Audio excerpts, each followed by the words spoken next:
Fala galera vascaína, Thiago Fontes, canal Vascaíno do Cerrado. Logo cedo aqui pra gente poder trazer a repercussão de mais uma derrota do Vasco, a ressaca ruim, né? De novo, mais uma derrota num clássico, de novo pro Fluminense. O Vasco que virou freguês no Rio de Janeiro. E aí a gente vai trocar uma ideia aqui. Antes, vou pedir pra você deixar o joinha. Deixa o like, se inscreve no canal, comenta, compartilha, deixa o hype. Para o canal, para o desespero de uma galera, o canal continuar crescendo. Estamos passando de 121 mil seguidores. Então tem um canal que o cara é politiqueiro. Ele não torce para o Vasco. A frustração dele, ele bebe todo dia.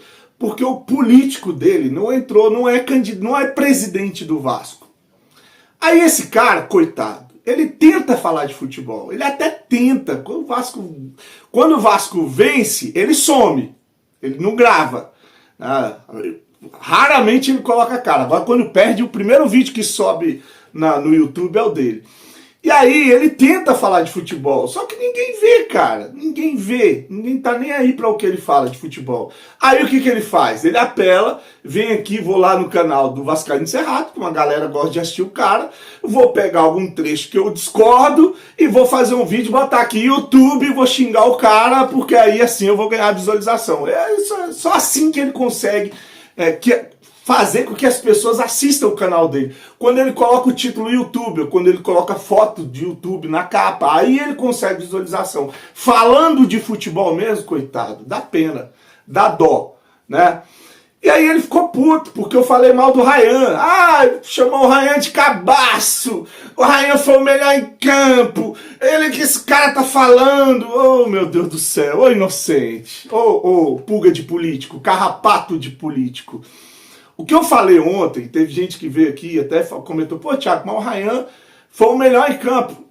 Pega o vídeo, em momento algum eu critiquei o futebol do Ryan. Eu só falei que ele devia ter matado o jogo naquela segunda bola que ele teve a chance e não matou. Se ele faz o segundo gol, o Vasco teria talvez tido uma melhor sorte. Depois teve o azar da bola no travessão, que eu falei, a bola vai no travessão, não entra, do outro lado lá os caras jogam a bola na área, a nossa defesa vai lá e caga o pau e a gente mesmo faz o gol. Foi o que eu falei. Sobre o Ryan, eu falei que ele é cabaço porque o time estava jogando mal, o time tomou uma virada aqui em Brasília desse mesmo Fluminense, o time vem de uma sequência horrorosa, aí você acha um gol na cagada, no início do primeiro tempo, no meio do primeiro tempo, no meio do primeiro tempo, aí tu vai provocar a torcida e os jogadores do Fluminense viram, aquilo ali ainda serve de combustível para depois tomar a virada e ser zoado. E olha, eu não tô falando que não tem que zoar não, cara. Eu sou da zoeira, da resenha, que acompanha aqui, sabe que o Flamengo não pode perder, ser eliminado, que eu venho aqui tirar sarro com a cara do Flamengo, do Santos, que eles ficaram zoando a gente. Então eu não tenho esse tipo de mimimi não, eu gosto da zoeira também. Eu falo flucê direto, sou torcedor. Agora, o cara pra ir lá e zoar, ele tem que bancar, o time tem que pegar e vencer. Agora zoa e perde, vira meme. O próprio Fluminense vai para as redes sociais zoar quem?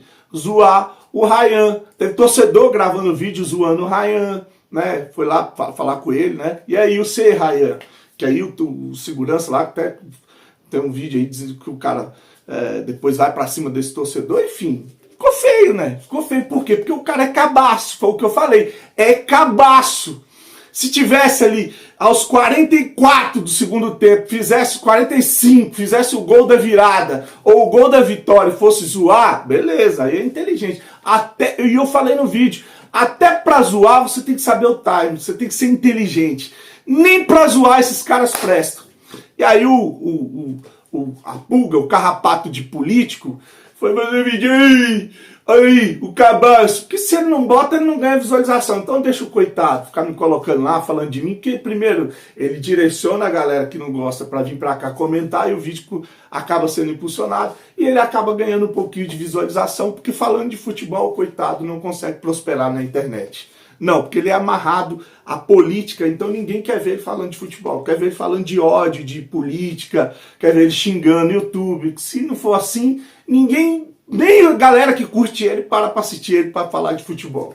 É isso, a penúria desse coitado. Mas vamos lá.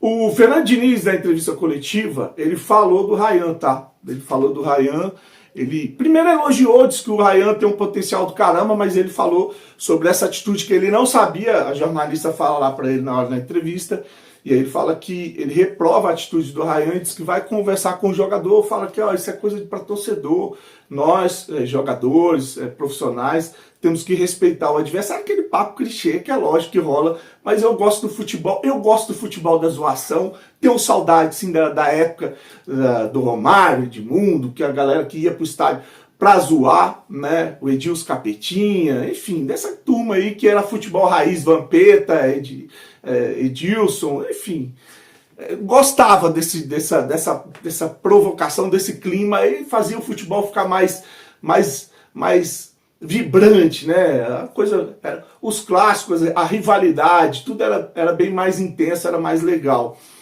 Mas eu entendo o profissional Fernando Diniz puxando a orelha, porque é lógico que eles não têm que propagar esse tipo de situação, até porque tem um monte de vascaíno, e eu fiquei puto também quando o Soteldo subiu em cima da bola para fazer gracinha com o Vasco, depois fiquei torcendo pro Santos cair para a segunda divisão, e caiu para a segunda divisão.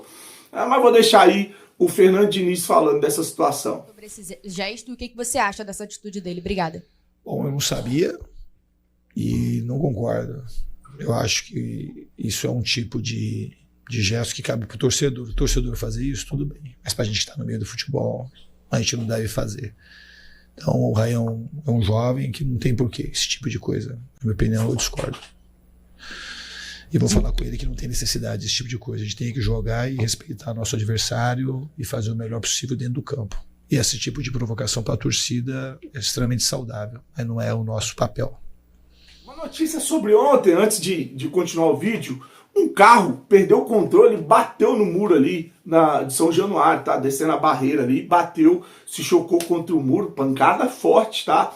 Até Jesus ficou zoando na internet, falando agora começou a obra de São Januário, começaram a quebrar para reformar. Enfim, tirando a piada, tirando a zoação, parece que foi uma coisa séria, tá? Tava o corpo de bombeiro lá, socorrendo o cara, o pessoal filmando ali, destruiu bastante o muro, enfim, espero que seja tudo bem com ele, mas só para fazer o registro que esse vídeo rolou muito na internet ontem, tá? Bom, voltando para a entrevista coletiva do Fernando Diniz, ele vai falar sobre o gol contra do Verratti. Ele diz que não era para o Verratti estar dentro da área, que a posição que o que ele pede para o Verratti é para voltar, obviamente, e ficar fora da área. Mas o Verratti ali na hora quis ajudar e acabou entrando, ele falou por um impulso, não tem que condenar ele, o gol não foi por culpa dele, né? Foi uma infelicidade. E aí eu vou deixar o Fernando Diniz falando sobre o gol contra e o posicionamento do Verratti, qual tem que ser defensivamente. Porque não era uma bola parada. Qual a sua sensação, o seu sentimento disso? Não, na verdade, o gol foi uma coisa que a gente treinou muito, e o Vasco tomou um gol parecido no Campeonato Carioca. Começou numa origem de bola parada, assim, foi no arremesso lateral. E o Fluminense tem o hábito de jogar as bolas na área ou colocar num cantinho ali para cruzar a bola na área. Então, no impulso de querer ajudar, ele foi para a área. Mas na hora de defender, ele volta para defender fora da área, que é a posição dele. Mas ele, como o lance, o Arias saiu no meio de 3, 4 jogadores, o time ficou meio desguarnecido, ele teve a intenção, um instinto positivo de tentar preencher a área para a gente não tomar o gol.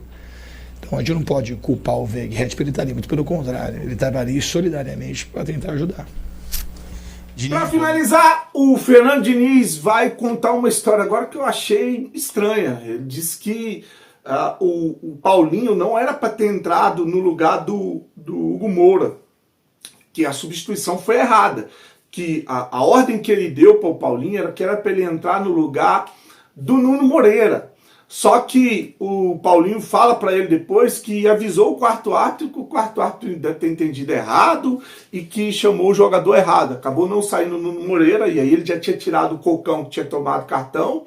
Aí ele explicou que tirou o Luiz Gustavo, porque também tomou cartão, ele estava dando alguns botes, estava com medo dele ser expulso, tirou o Cocão porque tomou cartão também. Óbvio, ia ficar só o Hugo Moura Hugo Moura de volante.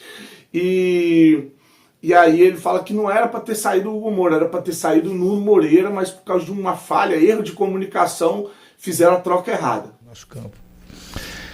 Em relação às trocas, eu botei na realidade, eu fiz as trocas Na primeira troca que eu fiz, eu já deixei o time parecido com o que vinha jogando, então não foi uma coisa para perder, mas pelo contrário, não faz parte de mim. Se a gente iniciasse, se precisasse, tinha uma opção de até de recuar o Hugo Moura e botar o Adson, mas a gente fez o primeiro gol, depois o jogo ficou empatado, esperei para ver como é que o time ia se comportar.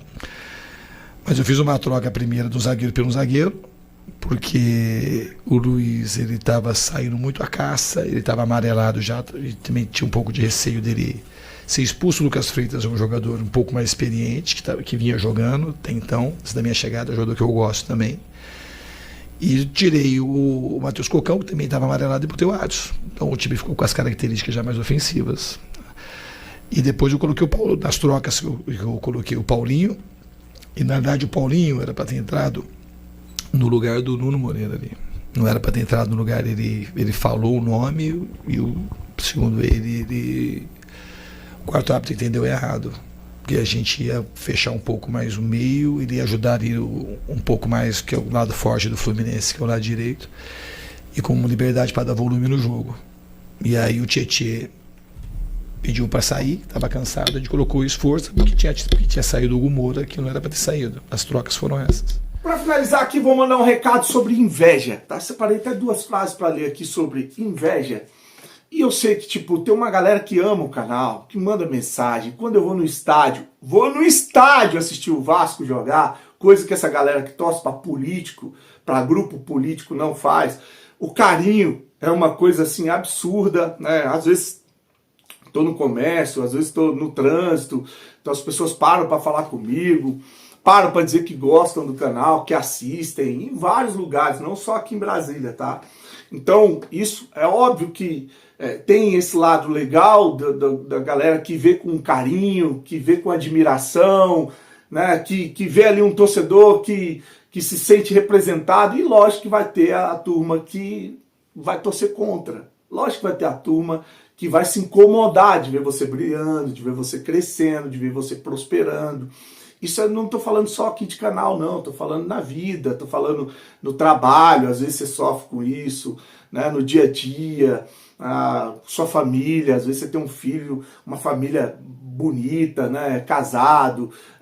Enfim, o que não é casado, às vezes está prosperando, compra um carro. E tem uma galera que vai te apoiar, vai ficar feliz com o seu crescimento, e sempre vai ter uma turma que essa turma não quer que você cresça, não quer te ver bem, por inveja e frustração.